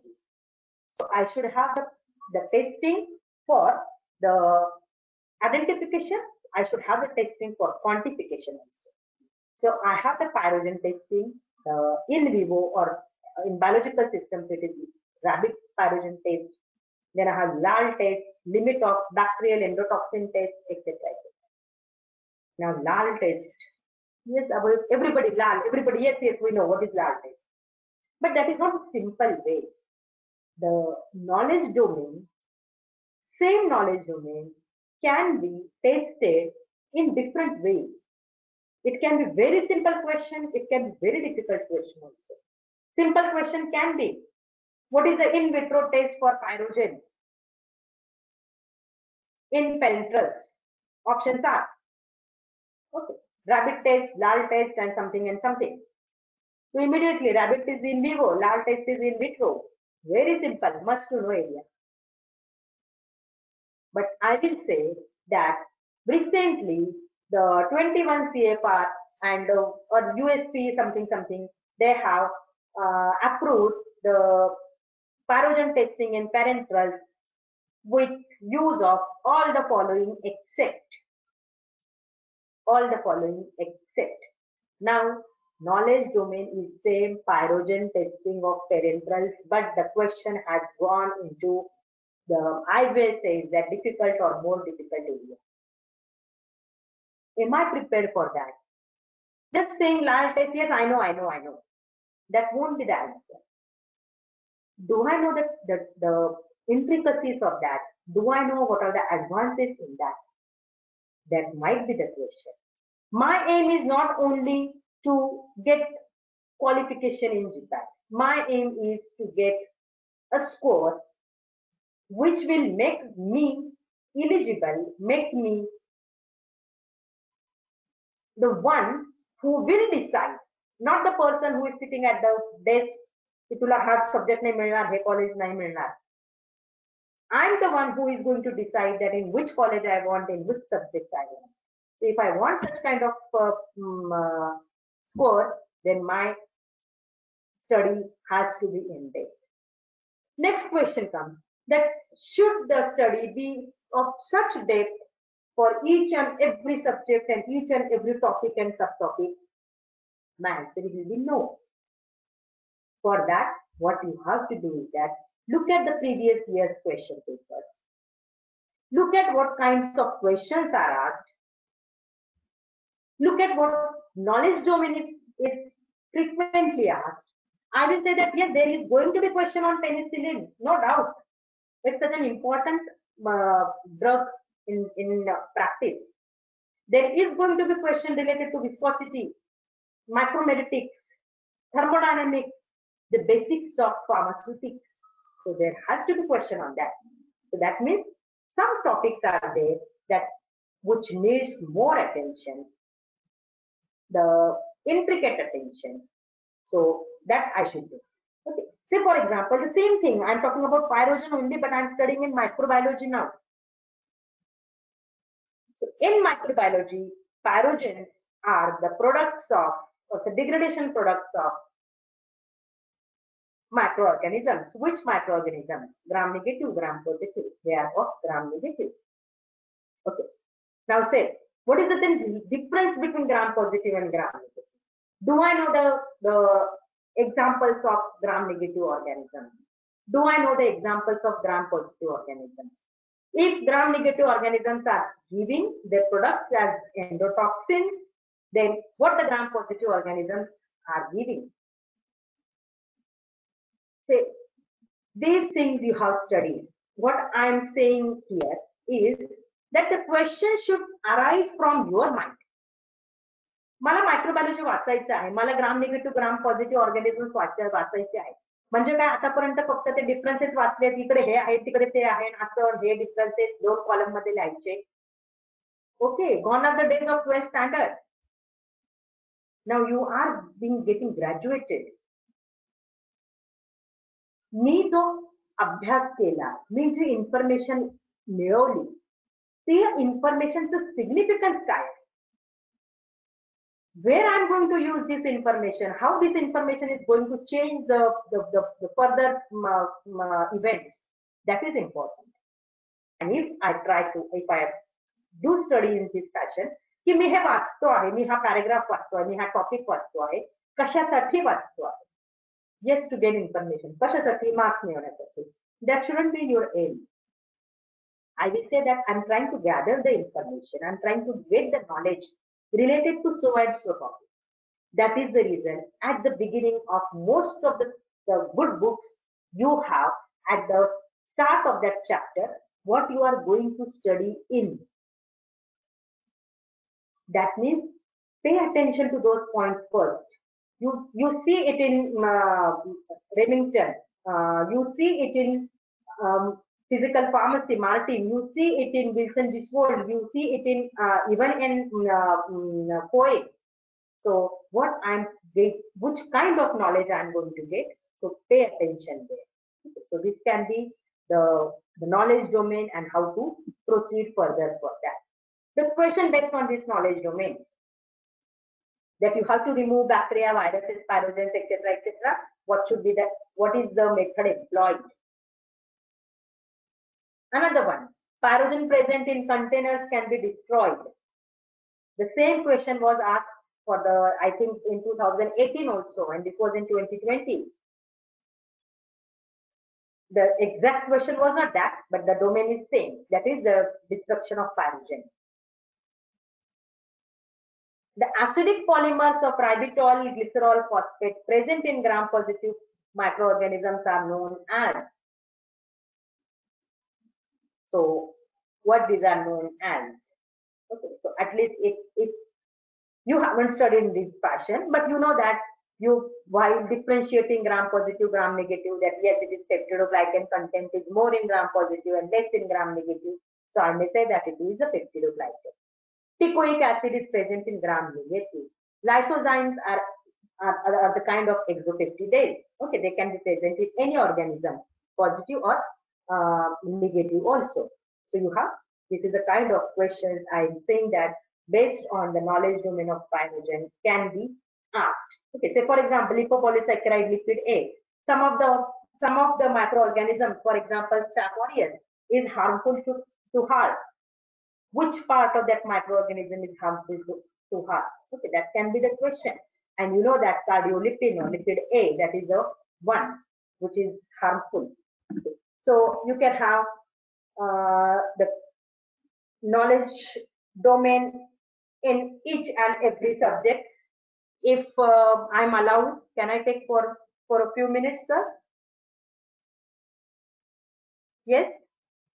Madam, please. Okay. So you have here, say for example, medicinal chemistry. Many a times medicinal chemistry and pharmacology goes hand in hand. Now the knowledge domain, here for change, I gave you the questions first, that all these questions are related to diuretics, potassium sparing diuretic, thiazide diuretic, or say what is the adverse effects of particular diuretic, etc. Now, what is the knowledge domain to answer all these questions? I will say that knowledge domain to answer all these questions is the simple figure. This simple figure which summarizes the chapter of diuretics.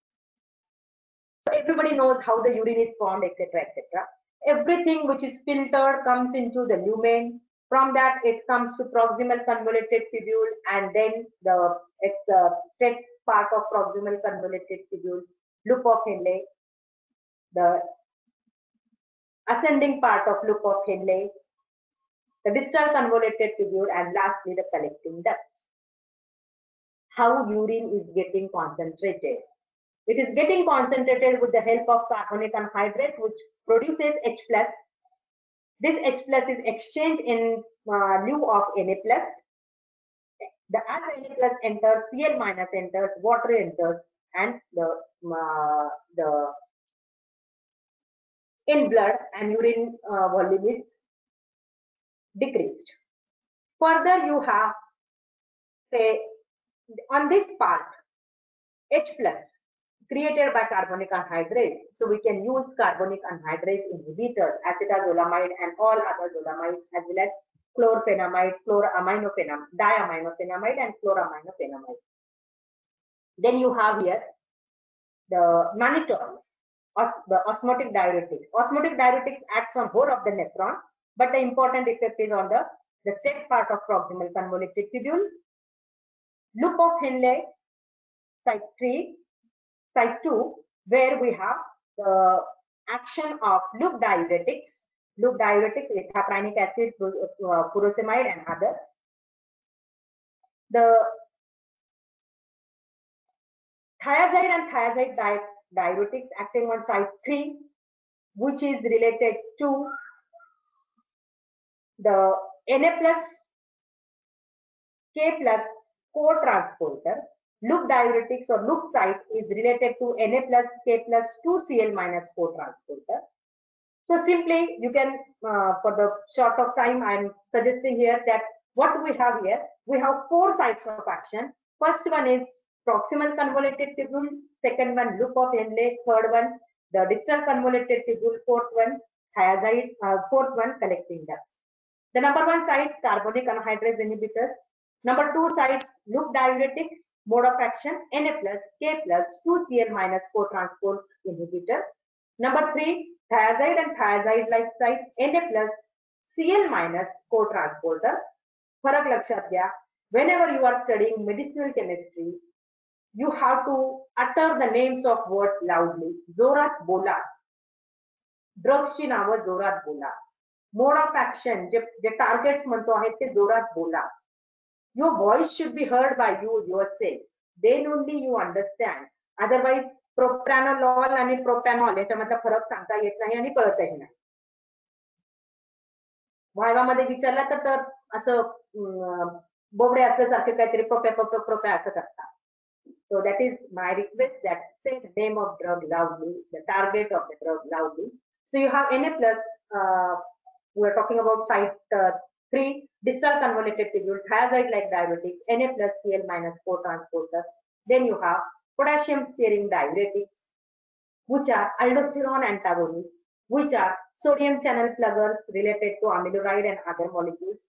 Apart from that, we have certain new molecules, for example, vasopressin antagonists, say vaptans, conivaptan, organomercurials, which are not used nowadays, cyclic pyrrolonitrogen compounds, a few molecules are there, only 1 or 2 molecules are there. If you are vying for, if your aim is to get into ICT or get into NIPER, then the questions in NIPER are asked on the newly introduced drugs, the newly approved drugs. So suppose they want to ask the question related to diuretic, they will not ask for thiazide and thiazide, like they will ask you about identify the vasopressin antagonists from the following. They will ask you vasopressin antagonists are used as, okay, maybe they are used as diuretics. They are used now automatically, diuretics, they are used to control blood pressure, so on and so on. So when I'm trying to study, do I have a mental map of such kind? Mental map either related to this figure, mental map either related to this one, that okay, in diuretics I have to study all these things. Diuretics, I'm looking at the drugs of so and so names. I'm looking at their mode of action. If I'm studying the same chapter in pharmacology, then I will have to be aware of their adverse effects, their uses, their maybe if want to go in details, then maybe their doses and all these things. So maybe their metabolism. So the questions related to medicinal chemistry and pharmacology are the name of drug and its chemical class, name of drug and its pharmacological class, name of drug and its use, that is similar as to that of pharmacological class, but not always. Okay. Now suppose I am asking you that metoprolol, so you say you will say beta blocker, but I'm not saying asking only simply beta blocker. I may ask beta 1 blocker, beta blocker, beta 2 blocker, and something else. Metoprolol, whether I'm using it as a anti-arrhythmic, anti-hypertensive, anti-angina, or something else. If I'm talking about the calcium channel blocker, all calcium channel blocker are not used as anti-hypertensive and anti-arrhythmic. Okay, verapamil you are using as anti-arrhythmic. Nifedipine you may use it as anti-hypertensive. In some cases anti-arrhythmic. Okay, but some other depends. No, only as a anti-arrhythmic. So you can have plenty of domains, topic, and knowledge domain, which you have to think in terms of the tidbits of information. That this is the information which might be asked for multiple choice kind of questions, or in a reverse way, look at the multiple choice of questions and try to find out that what is the which kind of information I should gather. So what we can go on and on for all these things, etc. What is my suggestion is to start preparing for these studies is you have to first start. Don't worry, start. To start, look at the previous year's question papers. Think of the subject whichever you like, which you feel that, okay, I should start this subject. Take that subject. Look at the question papers. Have a pen and pencil in front of you. Try to solve. Yes, I am finishing. Try to solve around 50 questions from that topic or from that subject. Find what is your score. How many questions you got right and how many got wrong. If that much is okay. At the beginning, you will feel that you will see that the number of questions correct and number of questions wrongs, if the average student is, even if you are an average student, you can be very good student also. I'm talking about the students, like say, experience of average students, is that the number of questions right and number of questions wrong are more or less same. Now, study that chapter, keeping in mind that I have to solve that kind of questions. The kind of questions we are right now I have to solve. Do the studies. Let 2 or 3 days go in between. या इथे अभ्यास केला आणि इकडे question solve केले असं करू नका. Let there be 1 or 2 days in between, or maybe 3 days. The average is 3 days. Keep the 3 days in between and then solve the same question. If your score the number of questions which are right are correct, then I will say that yes, you are on the right track. If not much of difference, then I will say that you are still studying for university examination or for this sessional examination. Okay. So start, check and continue. If you have any query, you can have my phone number later on and you can contact me. I will be very happy to help you. I hope I have taken lot of time, 2 hours at the most of yours, but hope that it will be fruitful to you.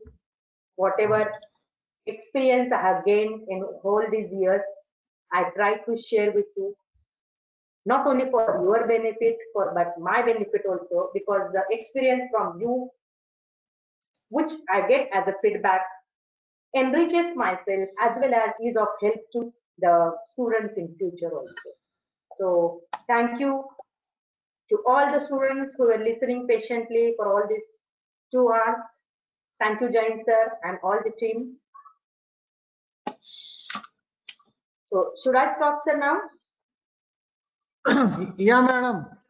Okay. problem. So I'm escaping this. Yeah. Thank you, madam. It was really a very elaborate and informative session. There are few queries from the audience, Yes. madam. So Yes, yes. I will take the questions one by one. So Okay. first question is, what are the job opportunities after B Farm in higher colleges like AIMS? B Farm, higher colleges like AIMS, it is only pharmacist, only as a pharmacist, nothing else.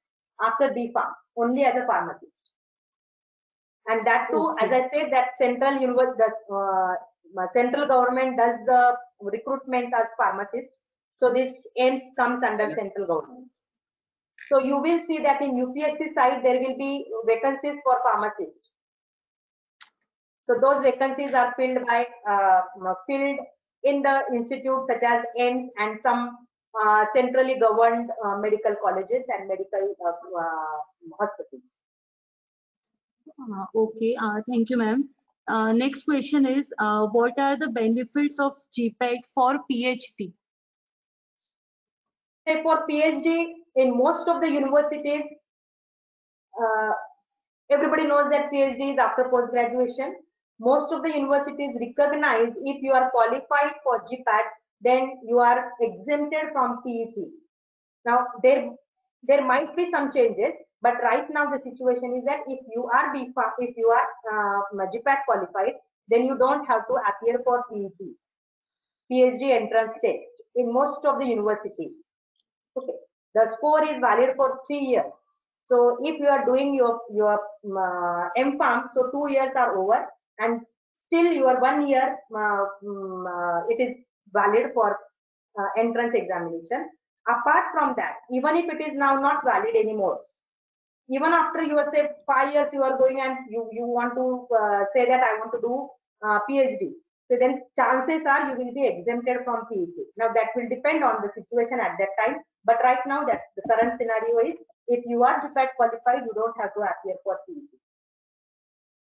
Okay, thank you, ma'am. Next question is that more weightage is given to which subject in the GPAT exam?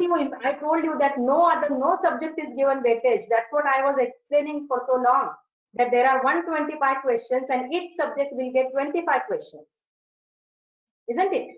So it's not like say it is done with the marking that 25 over, so no. Maybe SUTICS related subjects, the variation is high. Hospital pharmacy, forensic pharmacy, jurisprudence, say your NDDS, etc., etc. So maybe rather than 25, they may get 28. Now that will be at the cost of some other subjects, but it will never happen that 60 questions are from pharmaceutics and remaining questions are from rest of the 4 subjects. No. Average is every subject gets equal weightage. Average is in every subject you will be having few questions which will be very easy, then easier, then easiest, a few questions which will be difficult and few which will be more difficult. Thank you, ma'am. Last question is that how to study for GPAT and which books to refer? Say it is just as I told while explaining that you have to stick to the standard books. SUTICS, Lackman Lieberman for physical pharmacy, Martin, pharmacology. It may be Tripathi or Barar or Rangandale, whichever book you are familiar with, you are accustomed to. But if you are third year students, I may suggest you that along with Tripathi, which is quite many students are familiar with, but you can shift yourself to Rangandale. If it is pharmacognosy, it has to be from Trees and Evans. You can refer to Valleys also. So pharmacognosy is there. Then from biochemistry, if you are asking me, then I will say that it has to be Leninger.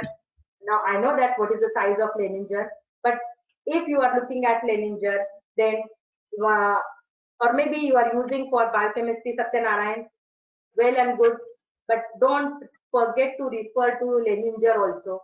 I am not asking you to again read the same chapter from Leninger. No. In Leninger, if you see the pages, then the 3/4 page is written, 1/4 page is blank, and many times you get there graphs, the photographs of scientists and the figures and their captions of those figures. Try to read the captions of this figure. Try to look at the photographs and the scientists and what they discovered. You will get much more information in a very easy language in Leninger. So biochemistry can be there. Microbiology from Tortora, not of APHE. You have 2 Tortoras, one for APHE, one for microbiology. So microbiology from Tortora. You can say biotechnology, whatever book maybe you are familiar with Sambamurthy and something, that will be more than sufficient. So, or Satyanarayan biotechnology. So there has to be a mix of a very good book. The subjects which carry less number of questions, that can be studied from the book which you are familiar with, which you are accustomed with. But again, my sincere request will be, don't forget to read from standard textbooks. Now, standard textbooks, as I said, say for medicine chemistry, it can be Wilson Giswold or it can be Foy. Now, some people like Foy, some like Wilson Giswold. So it is your choice, but both the books are very good books. Foy nowadays is going little bit from a research point of view. So Wilson Giswold is quite student friendly. So you can have variety, like say, your choice is yours. Okay. Say if you are studying organic chemistry, then maybe some students, some Sharma book or Sanyal book, many books they keep on telling, but there is no option for Morrison Boyd or Finar. Okay, so these are the standard textbooks, or maybe Morrison Boyd. I know that the basics is very good in Morrison Boyd. If you want to go for advances, then I may suggest Jerry March. If it is chromatography, then Munson. If it is or Sevillard, if it is spectroscopies, then I will say Pavia or Silverstein. Okay, Villard for instrumentation, Pavia and Silverstein for interpretation of data. So it depends, like say what topic you are studying, which subject you are studying. So for every subject, you have to have these standard textbooks. And I'm I'm very much sure that at least in the college whose leader is Jain sir, you might be knowing all these standard textbooks. So there is no option for standard textbooks. Okay, thank you very much, Even ma'am, for just a minute, even though the word is used at the tips and tricks, I always at the end I come to conclusion and convince the students that there is no trick but hard work to appear for GPAT and get the good score. That is the only trick which I know. Hard work and deep studies. Deep studies not essential for each and every topic and each and every subtopic, but for the majority of topics which are in must know area. okay. Thank you, ma'am. Thank you for answering all the queries. I would now request my colleague, Professor Dipali Kadam, to present vote of thanks.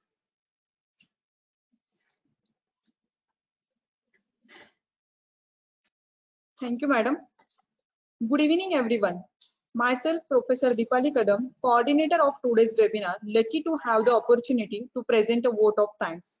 The session was very informative and useful for all of us. Madam has nicely explained the importance of GPAT for higher education in pharmacy, different postgraduate examinations, important topics, books, planning, techniques, and lastly, tips and tricks for the GPAT 2021. We would like to hear from you, madam, in future also. I would like to thank our management and trustee for granting the permission for today's webinar. I would like to thank Dr. K.S. Jain, Coordinator Pharmacy Institute, Kekewag Education Society, and Principal, Kekewag College of Pharmacy, Nasik, for his valuable guidance and motivating us. My special thanks to the technical team. This webinar could not have been successful without them. I would like to thank all the participants for such a huge response for this webinar. I would like to thank all my colleagues for their help during this webinar. Here, with the permission of DIAS, I conclude the session, wishing you a safe stay at home. Have a great evening. Before Thank you, you sir. close the Thank you, madam. webinar, before you close the Yes, sir. webinar, I will just speak a few words. I will comment. First is heartiest congratulations to Najma madam that she's capable of keeping the people attending till 7 o'clock, 2 hours, because I was counting more than 365 students were attending. That is really great, because all these webinars I have seen today's students don't have that patience, and this has we have learned a lesson. Next time onwards, if we want to call Najma madam, we should call 1 hour earlier.